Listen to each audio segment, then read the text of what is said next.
श्रीवास्तव बड़ी खबर के साथ बुलेटिन की शुरुआत करेंगे। जापान में आज सुबह बड़ी वारदात को अंजाम दिया गया है। पूर्व प्रधानमंत्री शिंजो आबे को दिन दहाड़े गोली मार दी गई। जिस वक्त उन्हें गोली मारी गई उस वक्त वो एक कार्यक्रम में भाषण दे रहे थे, तभी आरोप है कि उन्हें पीछे से गोली मार दी गई।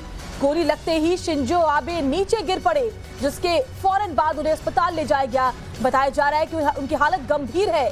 वहीं पुलिस ने संदिग्ध को हिरासत में ले लिया है। जापान के नारा शहर में हमलावर ने इस घटना को अंजाम दिया है। अभी तक ये जानकारी नहीं मिल पाई है कि आखिर इस वारदात की वजह क्या रही, लेकिन फिलहाल जो सबसे एक्सक्लूसिव तस्वीर है वो हम आपको दिखा रहे हैं। देखिए, एक के बाद एक जो वीडियो सामने आ रहे हैं वो दिखाते हैं कैसे इस भाषण के दौरान शिंजो आबे को टारगेट करके ये गोली मारी गई। बताया जा रहा है पीछे से गोली मारी गई और 2 गोलियां उन्हें लगी हैं, जिसके बाद मौके पर ही वो गिर पड़े और वाइटल साइंस भी उस वक्त वो नहीं दिखा रहे थे, ऐसी भी जानकारी मिल रही है। सीपीआर देने की उन्हें कोशिश वहीं पर की गई, जो लोग वहां पर मौजूद थे, लेकिन ज्यादा रिस्पॉन्स उन्होंने नहीं किया, जिसके बाद उन्हें लेकर अस्पताल जाया गया और वहां पर उनकी हालत क्रिटिकल फिलहाल बताई जा रही है। देखिए, 2 तस्वीरें हम आपको दिखा रहे हैं अलग अलग एंगल से। आप देखिए कैसे ही जैसे ही गोली वहां पर चलती है भगदड़ मच गई। फौरन शिंजो आबे को लेकर वहां से अस्पताल पहुंचाया गया। एनएचके वर्ल्ड की तरफ से सौजन्य से ये तस्वीरें इस वक्त हम आपको दिखा रहे हैं। शिंजो आबे पर हमले की सबसे एक्सक्लूसिव तस्वीर हर एंगल से हम आपके सामने रख रहे हैं, जब वो स्पीच दे रहे थे और उसी दौरान उनके ऊपर यह हमला किया गया है। बताया जा रहा है पीछे से उनको गोली मारी गई है, उनका काफी खून बहा, उन्हें सीपीआर देने की कोशिश की गई, लेकिन उन्होंने ज्यादा रिस्पॉन्स नहीं किया, जिसके बाद उन्हें ले जाया गया अस्पताल। वो भाषण दे रहे थे और उसी वक्त ये गोली उन्हें मारी गई है। बताया जा रहा है पीछे से 2 गोलियां उन्हें मारी गई है और फिलहाल क्रिटिकल हालत में वो अस्पताल में भर्ती हैं। किसी को कुछ समझ नहीं आया। शिंजो आबे पर यह हमला नारा शहर में हुआ। वो उस वक्त स्पीच दे रहे थे, अचानक से आबे नीचे गिर पड़े। जो वहां पर मौजूद लोग थे उन्होंने बताया कि फायरिंग की आवाज सुनाई पड़ी। फिलहाल एक संदिग्ध को हिरासत में लिया गया है।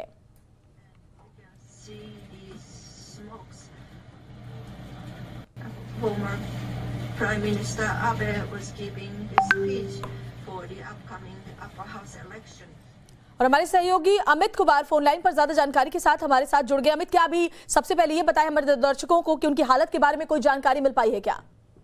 ये देखिए, ऑफिशियल अभी कोई जानकारी नहीं मिली है। अस्पताल में एडमिट है, हालत गंभीर बताई जा रही है, लेकिन खून बह गया है बहुत ज्यादा। जो जानकारी जो एनएचके वर्ल्ड टेलीविजन है उसके जो संवाददाता जो कि उस समय मौजूद थे, उनके हवाले से ही सबसे पहले ये खबर सामने आई कि उन्होंने गनशॉट की आवाज सुनी और उन्होंने गिरते हुए देखा और खून बहते हुए देखा। तो जानकारी मिल रही है कि उनको अस्पताल में एडमिट करा दिया गया है शिंजो आबे को, और वहां पर उनकी हालत गंभीर है, क्योंकि खून कहा जा रहा है कि खून बह गया है, लेकिन ऑफिशियल जो मेडिकल बुलेटिन है अभी तक जारी नहीं किया गया है। अभी शुरुआती जो वहां पर भी जो मेडिकल ट्रीटमेंट या जो शुरुआत में जो कोलैप्स किए थे, इसके बाद जो उनको सपोर्ट देने की कोशिश की गई थी, तो उस समय कोई बहुत ज्यादा रिस्पॉन्ड उन्होंने किया नहीं शिंजो आबे। तो इसके बाद उनको अस्पताल में एडमिट करा दिया गया है। वहां पर तमाम जो कोशिशें हैं वो जारी है, लेकिन जो रिपोर्ट्स हैं कि वो बहुत अच्छी रिपोर्ट्स फिलहाल नहीं है, कि बहुत हालत गंभीर है। कहा जा रहा है कि खून भी बह गया। तो जो वीडियो है उसमें अगर आपको याद हो तो पीछे में कुछ 4 से 5 लोग जो ब्लैक ड्रेस में, ब्लैक कोट में थे, वो उनके सुरक्षा कर्मी थे। उन्होंने एक संदिग्ध को घेरा हुआ, ये जो आप दिख रहा है तस्वीर, उसको संदिग्ध को वहां पर गिराकर वहां पर उसको हिरासत में लिया है। उनसे पूछताछ करने की कोशिश हो रही है कि आखिर क्या हुआ, कैसे हुआ और क्यों आपने गोली मारी। और ये तस्वीर इसी जगह पर वो भाषण दे रहे थे, एक कारपेट यहाँ पर लगा हुआ था जहां पर वो भाषण दे रहे थे, अचानक वो गिरते हैं और कहा जाता है कि उनके ठीक पीछे जो हमलावर था उनके ठीक पीछे था। मैंने मुश्किल से आप कह सकते हैं कि वो 25 से 30 मीटर की दूरी पर वो मौजूद था, जहां से कहा जा रहा है कि गोली चलाई गई है। तो ये जो तस्वीर है जहां पर तमाम ऑरेंज जो लोग हैं, जो कपड़े पहने हुए हैं, येलो में जो है वो मेडिकल असिस्टेंट्स के लोग हैं जो कि वहां पर मदद करने की कोशिश कर रहे हैं। उनके शिंजो आबे के साथ जो है बाकायदा मेडिकल की टीम भी थी, वो भी वहां पर मौजूद थे। उन्होंने जो पहला जो एक मेडिकल सपोर्ट देने की कोशिश भी की वहां पर, लेकिन बहुत ज्यादा रिस्पॉन्ड करते हुए नहीं देखे गए शिंजो आबे, जो जानकारी मिल रही है। तो ऐसे में फिर उनको अस्पताल ले जाया गया है। हालत के बारे में मेडिकल रिपोर्ट नहीं है, लेकिन ये बहुत ही चौंकाने वाली खबर है। ऐसा नेता जो कि काफी पॉपुलर नेता हो, जो कि जापान को एक नए दिशा में ले जाने वाला व्यक्ति हो, जिन्होंने पूरे आप कह सकते 2 बड़े महासागरों को जोड़ने की, पॉलिटिकली जोड़ने की कोशिश की, बाकायदा उसके साथ ऐसा होता है। कहा जा रहा है कि जो संदिग्ध पकड़ा गया है उसके पास से एक गन भी पाया गया है। तो अब थोड़ी देर में मुझे लगता है कि ऑफिशियल स्टेटमेंट भी जापान सरकार की तरफ से इस मामले में आने वाला है।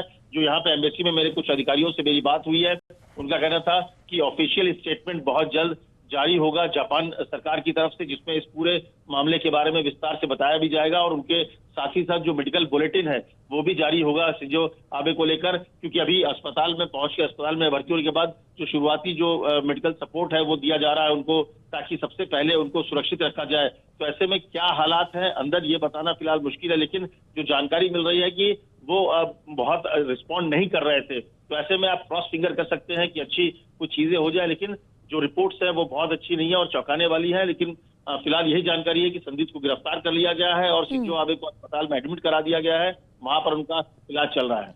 बिल्कुल अमित, हालांकि ऐसा अभी इसके बारे में बात करना थोड़ी जल्दबाजी होगी, लेकिन शिंजो आबे ने अपने स्वास्थ्य की वजह से पहले ही प्रधानमंत्री पद से इस्तीफा दे दिया था। ऐसे में क्या कोई पॉलिटिकल रीजन हो सकता है जिस तरीके से उनके ऊपर अटैक किया गया?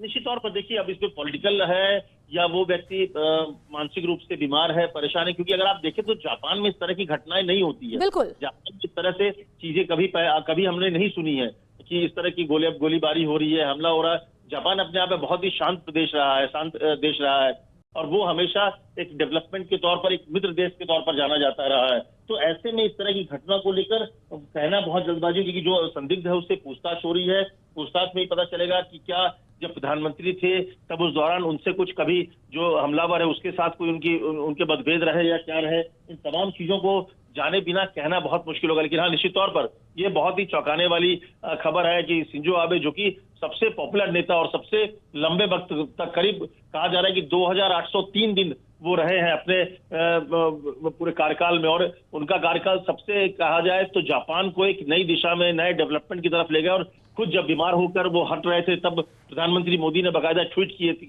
किया था कि मेरे दोस्त की तबीयत कैसी है, मेरे दोस्त की तबीयत को लेकर उन्होंने चिंता जाहिर की थी।